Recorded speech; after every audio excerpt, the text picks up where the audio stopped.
हर हर महादेव। जय श्री हरि। आप सभी श्रोतागणों का स्वागत है वैशाख मास की कथा श्रृंखला में। भगवान की भक्ति एक ऐसा खजाना है जो कभी भी कम नहीं होती और ना ही समाप्त होता है, बल्कि जितना हमें उसे अपनाते हैं उतना ही अधिक से अधिक वह हमारे समृद्धि बनता जाता है। और वैशाख मास हमें इस खजाने को पाने के विशेष अवसर देते हैं।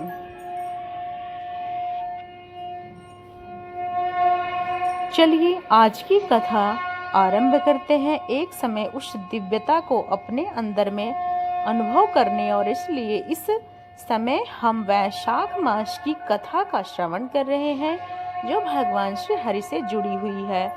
इन सुंदर कथाओं का रसपान करते हुए हम अपने आध्यात्मिक जीवन को वैशाख मास की कथा का श्रवण करके जीवन को धन्य बना रहे हैं। चलिए कथा आरंभ करते हैं। नैमिषारण्य में एकत्रित सभी ऋषियों ने पूछा, हे महाभाग, सूत गोस्वामी, अनायास ही सभी कार्यों को कर देने वाले प्रभु श्री रामचंद्र जी ने अगाध समुद्र में किस प्रकार सेतु बांधा था? सेतु तीर्थ पर और गंधमादन पर्वत पर कितने तीर्थ हैं? यह सब कुछ हमें बताइए। यह सुनकर गोस्वामी ने कहा, मुनिवरों, पिताजी की आज्ञा से भगवान श्री राम सीता जी अपने लक्ष्मण के साथ दंडकारण्य के अंतर्गत पंचवटी में निवास करने लगे थे। वहां रहते हुए महात्मा रघुनाथ जी की पत्नी सीता को मारीच द्वारा छल करके रावण ने हर लिया था। श्री राम उस वन में सीता जी की खोज करते हुए किष्किंधा में पंपा सरोवर के तट पर गए। वहां उन्होंने कोई वानर दिखाई दिया। उस वानर के निकट आकर वह रामचंद्र जी ने पूछा, आप कौन हैं? तब उन्हें अपना सारा वृतांत प्रारंभ किया और सुनाया। उसके बाद श्री राम ने वानर से पूछा कि तुम कौन हो? तब उस महात्मा ने अपना परिचय देते हुए कहा, मैं सुग्रीव हूँ का मंत्री हनुमान नामक वानर हूँ। सुग्रीव के भेजने पर मैं यहाँ आया हूँ। आप दोनों से मित्रता करना चाहते हैं। आपके कल्याण हो। आप दोनों शीघ्र ही सुग्रीव के पास चले। यह सुनकर बहुत अच्छा लगा उन्हें। सुग्रीव के साथ भेंट करने के बाद सुग्रीव ने उनसे के साथ अग्नि की साक्षी बनाकर मित्रता स्थापित की। श्री रामचंद्र जी ने उन्हें बाली के वध की प्रतिज्ञा की और सुग्रीव ने सीता देवी को पुनः खोज लाने की प्रतिज्ञा की। इस प्रकार प्रतिज्ञा पूर्वक परस्पर विश्वास में दोनों जन वानर प्रसन्नता पूर्वक ऋषि मुख पर्वत पर रहने लगे।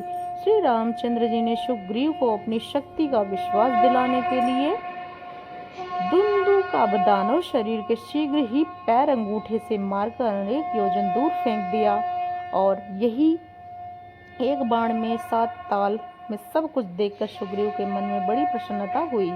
उन्होंने श्री रामचंद्र जी से कहा, हे रघुनंदन, मुझे इंद्र आदि देवताओं से भी भय नहीं है, क्योंकि आप जैसे अत्यंत पराक्रमी वीर मुझे मित्र के रूप में प्राप्त हुए हैं। मैं लंकापति रावण को मारकर अपनी पत्नी सीता अवश्य लेकर आऊंगा। इसके बाद लक्ष्मण, सुग्रीव और महाबली श्री रामचंद्र जी बाली के द्वारा सुरक्षित किष्किंधापुरी में गए। वहां बाली के युद्ध के लिए बुलाने की इच्छा से सुग्रीव ने गर्जना की। अनेक छोटे भाई अपने छोटे भाई गर्जना वाली से सहस नहीं सका। वह अत्यंत बाहर आया और सुग्रीव से युद्ध करने लगा। बाली ने मुक्के की मार से आहत होकर सुग्रीव बाल व्याकुल हो गए और वहां से चले गए। तब श्री राम ने सुग्रीव को पहचान लिया और एक चिन्ह स्वरूप बांध दी और पुनः युद्ध के लिए भेजा। सुग्रीव ने फिर से गर्जना करके बाली को ललकारा और श्री रामचंद्र जी की प्रेरणा से उसे साथ ही बाहु युद्ध करने लगा। उसकी समस्या राघवेंद्र ने एक ही बाण से बलि को मार दिया। उसके मर जाने पर सुग्रीव ने किष्किंधापुर में राजाधिकार प्राप्त किया। तत्पश्चात वर्षा बीत जाने पर वानर राज सुग्रीव सीता की खोज लाने के लिए वानरों की विशाल सेना के साथ राजकुमार श्री राम और लक्ष्मण के समीप आए। देवी सीता की खोज हेतु उन्होंने बहुत से वानरों को सभी दिशाओं में भेजा। वायुपुत्र हनुमान जी ने लंका में जाकर विदेह नंदिनी सीता का पता लगाया और वहां से लौटकर माता सीता को चूड़ामणि भेंट दी। उसके बाद रामचंद्र ने हर्ष शोक दोनों हुआ। तत्पश्चात सुग्रीव, लक्ष्मण, हनुमान, जामवन और नल आदि अन्य वानर वीरों ने साथ श्री रघुनाथ जी की अभिजीत मुहूर्त की यात्रा आरंभ की और अनेक प्रकार के देशों को लांघ कर वो महेंद्र पर्वत पर पहुंचे।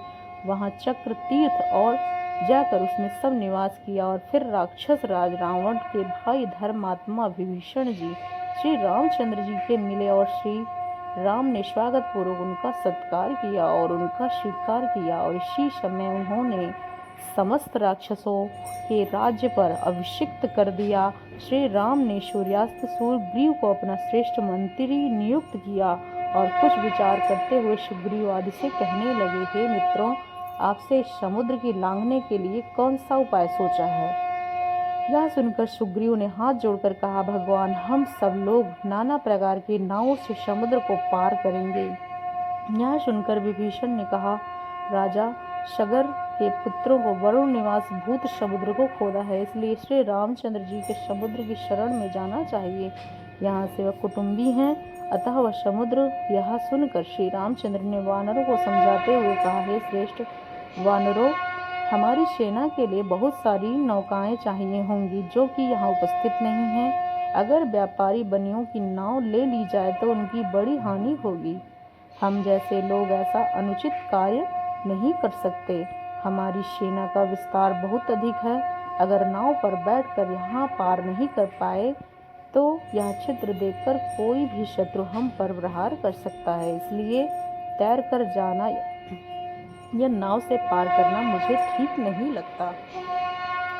इसलिए मार्ग की सिद्धि के लिए इस समुद्र की उपासना करूंगा और अगर वह मार्ग नहीं दिखाएगा तो अपने महान अस्त्रों से इसे जलाकर राख कर दूंगा।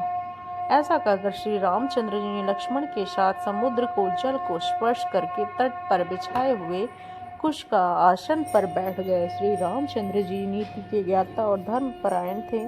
उन्होंने समुद्र के मार्ग के प्राप्ति के लिए 3 रात्रि तक उनकी उपासना की, यथा योग सामग्रियों द्वारा उसका पूजन किया, लेकिन फिर भी समुद्र ने स्वयं को श्री रामचंद्र जी के सामने प्रकट नहीं किया और यह देखकर श्री रामचंद्र जी समुद्र पर क्रोध आया और उनकी आंखें लाल हो गईं। उन्होंने पास में बैठे हुए लक्ष्मण से कहा, हे सुमित्रा नंदन, आज मैं अपने बाणों से समुद्र निवासी मगर आदि जल जंतुओं को छिन्न भिन्न करते हुए इस सागर के जल को क्षण भर में भस्म कर दूंगा। जब श्री राम ने ऐसा कहा तो फिर एक दिव्य चमत्कार हुआ और वह क्या था, हम सुनेंगे हमारी वैशाख मास की कथा श्रृंखला की अगली कड़ी में कल प्रातःकालीन वेला में। अगर आपको वीडियो पसंद आई है तो चैनल को सब्सक्राइब करें, वीडियो को लाइक करें और ज़्यादा से ज़्यादा लोगों तक शेयर करें। हरे कृष्णा हरे रामा कृष्णाय वासुदेवाय हरे परमात्मने प्रणताक्लेशनाथाय गोविंदाय नमो नमः।